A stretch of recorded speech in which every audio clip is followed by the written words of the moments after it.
నమస్తే, నేను సిరి. పుష్ప 2కి డేంజర్ బెల్స్ ఏమైంది మరి? కలెక్షన్స్ పరంగా ఫస్ట్ డే కలెక్షన్స్ చూస్తే ఓకే అనిపించింది. మరి సెకండ్ డేకి వచ్చేసరికి ఏమైంది? డేంజర్ బెల్స్ ఎందుకు? సో ఈ అంశాన్ని మనకి వివరించడానికి మనతో పాటు ఉన్నారు ప్రముఖ సీనియర్ జర్నలిస్ట్ యజ్ఞమూర్తి గారు. నమస్కారం సార్. సార్, ఇప్పుడు చూస్తుంటే మరి పుష్ప 2కి డేంజర్ బెల్స్ నిన్న అంతా బాగానే ఉందని మాట్లాడుకున్నాం, మనం సెకండ్ డే వచ్చేసరికి డేంజర్ బెల్స్ అని మాట్లాడుకుంటున్నాం. అసలు ఏమైందంటారు? మొదటి రోజు అందరూ ఎక్స్పెక్ట్ చేసిన విధంగానే బీభత్సమైనటువంటి కలెక్షన్స్ సాధించి సో ఇప్పుడు అంటే వరల్డ్ వైడ్గా చూసుకున్నప్పుడు హయ్యెస్ట్ ఓపెనింగ్ డే గ్రాసర్గా నిలిచిన సినిమా ఇప్పుడు పుష్ప 2. సో గతంలో ఏ సినిమా మీద అయితే ఆ రికార్డు ఉందో RRRని చాలా భారీ మార్జిన్ తోటే దాన్ని క్రాస్ చేసింది. సో 225 కోట్ల రూపాయల గ్రాస్ కలెక్షన్ తోటి ఆ రోజు RRR అనేది ఓపెనింగ్ డే పరంగా #1 ప్లేస్ సాధించింది. దాని తర్వాత మళ్ళీ ఇప్పుడు అంటే 3 ఏళ్ల తర్వాత వచ్చినటువంటి పుష్ప 2, 3 ఏళ్ళ దాకా అది పదిలంగా ఉంది. సో మధ్యలో వచ్చిన షారుఖ్ సినిమాలు కానివ్వండి, వేరే సినిమా కల్కి కానీ ఇవన్నీ కూడా ఏవి కూడా దాన్ని బీట్ చేయలేకపోయాయి.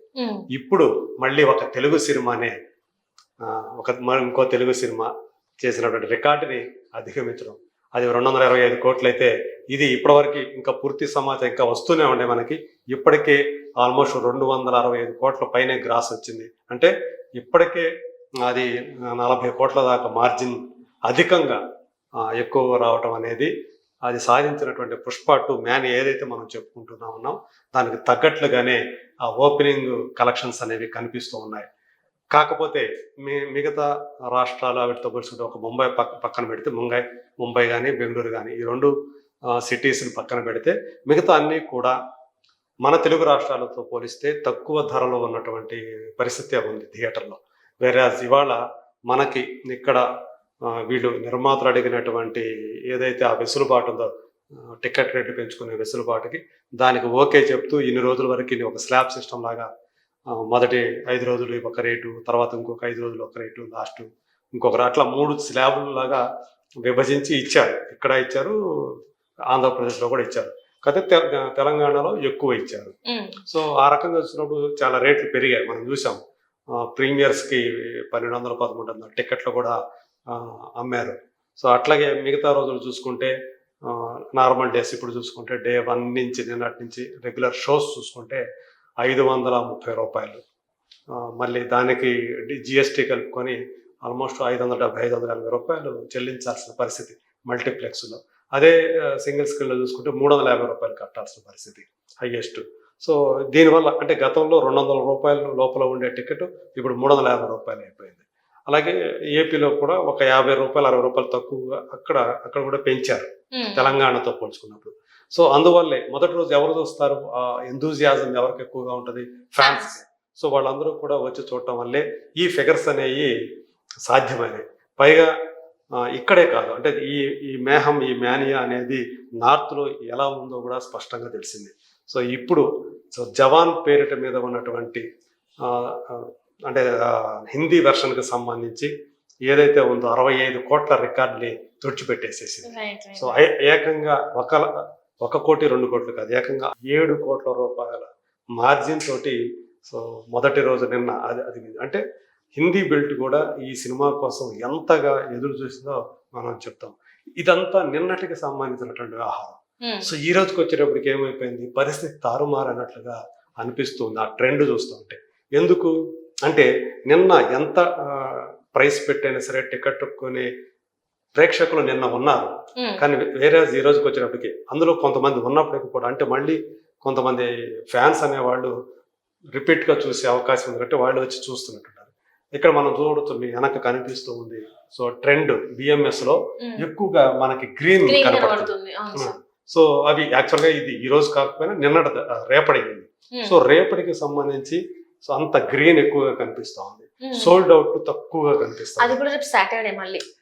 పైగా ఇప్పటి వరకు కూడా అంటే 2 గంటలు మధ్యాహ్నం మనం ఈ కొద్ది గంటల ముందు అంటే ఇప్పటికి మ్యాట్ని స్టార్ట్ అయిపోయింది. సో ఇప్పటి వరకు కూడా చూసుకుంటే 2 గంటల వరకు ఇండియా వైజ్గా ఉన్నటువంటి ట్రెండ్ ఎలా ఉంది టికెట్ సేల్స్ అంటే అది ఇప్పటి వరకు కూడా అంటే మధ్యాహ్నం 2 గంటల వరకు ఇది ఆఫ్లైన్తో నిమిత్తం లేదు. సో ఆఫ్లైన్ అంటే కరెంటు బుకింగ్తో నిమిత్తం లేకుండా ఆన్లైన్లో బుక్ అయినటువంటి టిక్కెట్ల ట్రెండ్ ఎలా ఉందంటే దేశవ్యాప్తంగా 20.79 కోట్ల రూపాయల కలెక్షన్ వచ్చింది. అంటే మార్నింగ్ షో మ్యాట్ని అనుకోండి. సో మొత్తంగా చూసుకుంటే ఆక్యుపెన్సీ రేటు 29.4 థియేటర్లో ఆక్యుపెన్సీ రేట్. ఇందులో నేను చెప్పినటువంటి 20.79 కోట్లలో హిందీ వర్షన్ వాటా ఎంత తెలుసా? 11.21 కోట్లు అందులో. మరి వేరే మరి తెలుగు వర్షన్ వాటా ఎంత ఉందంటే 8.10. సో దాన్ని బట్టి చూడండి, అంటే మీకు 3 కోట్ల రూపాయల పైన తెలుగు కంటే కూడా హిందీ వర్షన్ కలెక్షన్ ఎక్కువగా ఉంది. ఆక్యుపెన్సీ రేటు మళ్ళీ చూస్తే తెలుగు కొంచెం ఎక్కువ కనిపిస్తూ ఉంది. ఇక్కడ తెలుగు వచ్చి 32.36% ఆక్యుపెన్సీ రేటు. ఇవన్నీ కూడా నేను చెప్తుంది ఆన్లైన్ టికెటింగ్ మీదే చెప్తున్నాను. సో అలాగే హిందీ వచ్చేటప్పటికి 31.45. సో యాక్చువల్గా మార్నింగ్ షో 12 గంటల లోపల మనం చూసినప్పుడు ఆక్యుపెన్సీ రేటు అక్కడ 25%, 26% ఉంటే ఇక్కడ 28% ఉంది. ఇప్పుడు మ్యాట్నీకి వచ్చేటప్పటికి ఆక్యుపెన్సీ శాతం పెరిగింది. సో అట్లా కానీ మీకు 3 కోట్ల రూపాయల వేరియేషన్ కనిపిస్తుంది. అయితే షోస్ కూడా డిఫరెంట్. ఖచ్చితంగా హిందీ బెల్ట్కి సంబంధించి అక్కడ 5-6 రాష్ట్రాలు ఉన్నాయి కాబట్టి అక్కడ ఏకంగా 6 ఇప్పుడు మార్నింగ్ షో మ్యాట్ని కలిపి 6,645 షోలు పడ్డాయి హిందీ బెల్ట్లో. వాటి మీద వచ్చిన ఆదాయం అది 11.21 కోట్లు అనేది. సో అదే తెలుగు వర్షన్కి వచ్చేటప్పటికి మార్నింగ్ షో మ్యాట్ని కలిపి 2,445 షోలు పడ్డాయి. దాని మీద వచ్చింది 8,10,00,000. సో ఇది అంటే ఇది స్పష్టంగా దీన్ని బట్టి మార్నింగ్ షో కానీ మ్యాట్ని కానీ ఆ ట్రెండ్ ఏం చూపిస్తుందంటే ఈ టికెట్ ప్రైస్లు ఎక్కువగా ఉండటం అనేది దెబ్బ కొట్టింది. సో ఇక్కడికంటే బెటర్గా హిందీ బెల్ట్లో ఆక్యుపెన్సీ అంటే ఎక్కువ కలెక్షన్స్ అనేవి ఉన్నాయి. సో ఆల్మోస్ట్ ఆక్యుపెన్సీ రేట్ కూడా పెద్దగా తేడా లేదు. అది 31.45 అయితే ఇది 32.36, అంటే జస్ట్ 1% మార్జిన్ తక్కువగా ఉంది. కాకపోతే షోలు ఎక్కువగా ఉండటం వల్ల అక్కడ ఎక్కువ కలిసి వచ్చింది. సో అది ఇక్కడ మాత్రం దీనివల్లే ఈ టికెట్ రేట్లు అనేవి డేంజర్ బిల్స్ తెలియజేస్తున్నాయి అని చెప్పేసి ఇప్పుడు విశ్లేషకులు అందరూ కూడా చెప్తున్నటువంటి మాట. సో ఆక్యుపెన్సీ రేట్ కూడా యాక్చువల్గా ఈ పాటికి ఇంకా పెరిగి ఉండాల్సింది, ఇంకా కనీసం 3%, 4% ఎక్కువ ఉండాల్సింది. అది అంత లేకపోవడానికి కారణం ఇది టికెట్ రేట్లు ఎక్కువగా ఉండటమే అని చెప్పేసి అంటున్నారు. సో ఇప్పటికైనా సరే నిర్మాతలు, మైత్రి మూవీ మేకర్స్ వాళ్ళు కళ్ళు తెరిచి సో తాము ఏదైతే చేశారో అది అందరూ కూడా చెప్తూ ఉన్నారు. సో ఒక పెద్ద తప్పు చేశారు వాళ్ళు, మైత్రి టికెట్ రేట్లు విపరీతంగా పెంచేసుకొని. అంటే ఆ మేనియా అనేది మొత్తం మీకు వారం రోజుల పాటు ఉండదు. అది మొదటి ఇంత రేట్లు పెట్టి ఒక 4 ఉన్నారు ఫ్యామిలీలో, 4 కలిసి సినిమాకి వెళ్ళాలంటే 2,000 పైన టికెట్లు అమౌంట్ పెట్టడానికి ఎవరికి మనసొప్పదు. ఒక మిడిల్ క్లాస్ ఫ్యామిలీకి ఎవరికి మనసొప్పదు, ఎందుకంటే మన భారతదేశంలో మిడిల్ క్లాస్ ఎక్కువ కదా. సో దాన్ని అట్రాక్ట్ చేయాలి. పైగా మన థియేటర్లో ఎలా ఉంది, ఆడపోతే మళ్ళీ పిల్లల్ని తీసుకొని పోతే భయం, మళ్ళీ ఆడపోతే అది కావాలి ఇది కావాలి అని అడుగుతారు. టికెట్ల కంటే కూడా ఇప్పుడు పెంచిన రేట్లు ఏమన్నాయో ఆ రేట్లు అక్కడ ఉన్నాయి. సో అంత భారీ రేట్లతో అక్కడ మీకు వస్తువులు ఈవెన్ వాటర్ తాగాలని 60-70 రూపాయలు పెట్టాలి. సో అది కూడా మనకి నార్మల్ దొరకవు అక్కడ. సో వాళ్ళు హైకా రేట్లు పెట్టుకుంటారు అక్కడ కూడా. సో ఆ బ్రాండ్ల రేట్ అవి ఎక్కువగా ఉంటాయి అవి. సో దీనివల్ల కనీసం వాటర్ తాగాలని మళ్ళీ మన వాటర్ తీసుకెళ్ళడానికి ఒప్పుకోరు, మన ఫుడ్ ఎలా చేయరు. సో ఇది దీన్ని బట్టి ఏంటంటే మనకి ఆడియన్స్ ఫ్రెండ్లీ అనేది లేకుండా పోతుంది థియేటర్లో. సో ఇది పెద్ద సమస్యగా మారుతుంది. అందుకుంటే వెనకాడుతున్నారు. సో ఇప్పుడు ఇంత రేట్లు పెట్టి టికెట్లకి ఎంత రేట్లు పెట్టాలి, మళ్ళీ ఫుడ్కి అంత రేటు పెట్టాలి. సో థియేటర్లు కూడా జనాల్ని రావాలి అంటే ఖచ్చితంగా వాళ్ళు ఫుడ్ రేట్లు కూడా బాగా తగ్గించాలి. బయట ఒక రేట్ ఉంటుంది, అక్కడ డబుల్ రేట్ ఉంటుంది, ఒకసారి ట్రిపుల్ రేట్ కూడా ఉంటుంది, 2-3 రేట్లు ఎక్కువ. అదే సరే, ఏంటంటే థియేటర్స్ కి పంపించే వాటికి టాక్సెస్ ఎక్కువ ఉంటాయి, సంథింగ్ ఏదో ఎక్కువ ఉంటుంది. అందుకే మేము గతంలో కూడా మాకు ఈ ఇష్యూ నడిచింది, వాటర్ బాటిల్స్ కానీ ఫుడ్ కే కానీ ఎందుకు టాక్సెస్ ఎక్కువ ఉంటాయి. జిఎస్టీ అనేది మీకు నార్మల్ థియేటర్కి మల్టీప్లెక్స్ కి తేడా ఉంది. కానీ అది ఎంత తేడా ఉంది, 3-4% తేడా ఉంది. కానీ మీరేం చేస్తున్నారు, ఏకంగా డబుల్ రేటు లేదా 2 times ఎక్కువ అమ్ముతున్నారు కదా. సో అది దాన్ని మీరు మినిమైజ్ చేసుకుంటే ఖచ్చితంగా మీరు ట్యాక్స్ పోయిన తర్వాత మార్జిన్ పెట్టుకొని అమ్మండి. కానీ మీరు దానికంటే కూడా డబుల్ ఎక్కువ రేట్లు పెట్టేసి అమ్ముతూ ఉన్నారు.